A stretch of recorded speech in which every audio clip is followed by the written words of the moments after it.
Ang mabuting balita mula sa langit sa araw na ito. Pag-ibig sa sanlibutan ng Diyos ay gayon na lamang. Kanyang anak ibinigay upang mabuhay kailanman ang nananalig na tunay. Ang mabuting balita ng Panginoon ayon kay San Juan.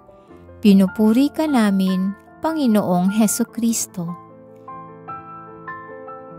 Noong panahong iyon, sinabi ni Jesus sa mga Hudyo, "Kung ako lamang ang nagpapatotoo tungkol sa aking sarili, huwag ninyong tanggapin. Ngunit may ibang nagpapatotoo tungkol sa akin, at totoo ang kanyang sinasabi. Nagpasugo kayo kay Juan, at nagpatotoo siya tungkol sa katotohanan. Hindi sa kailangan ko ang patotoo ng tao. Sinasabi ko lamang ito para maligtas kayo." Si Juan ay parang maningas na ilaw na nagliliwanag noon, at kayo'y sandaling nasiyahan sa kanyang liwanag. Ngunit may patotoo tungkol sa akin na higit sa patotoo ni Juan. Ang mga gawang ipinagagawa sa akin ng Ama, at siya ko namang ginaganap. Iyan ang nagpapatotoo na ako'y sinugo niya. At ang Amang nagsugo sa akin ay nagpapatotoo rin tungkol sa akin. Kailanmay hindi niyo narinig ang kanyang tinig at nakita ang kanyang anyo. Walang pitak sa inyong puso ang kanyang salita, sapagkat hindi kayo nananalig sa akin na sinugo niya. Sinasaliksik ninyo ang mga kasulatan sa paniwalang doon ninyo matatagpuan ang buhay na walang hanggan.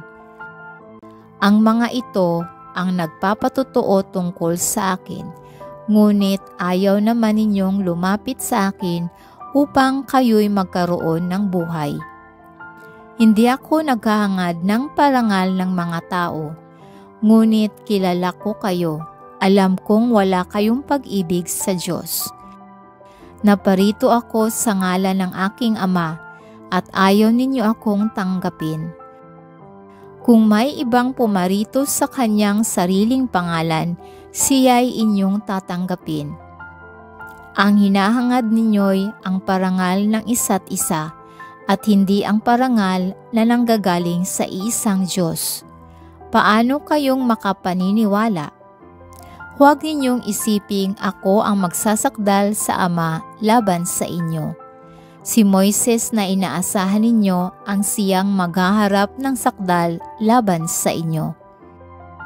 Kung talagang pinaniniwalaan ninyo si Moises, ako'y paniniwalaan din sana ninyo, sapagkat sumulat siya tungkol sa akin.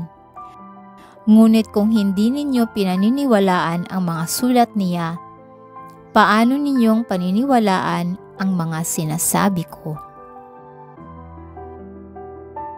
Ito ang mabuting balita ng ating kaligtasan. Papuri sa Diyos.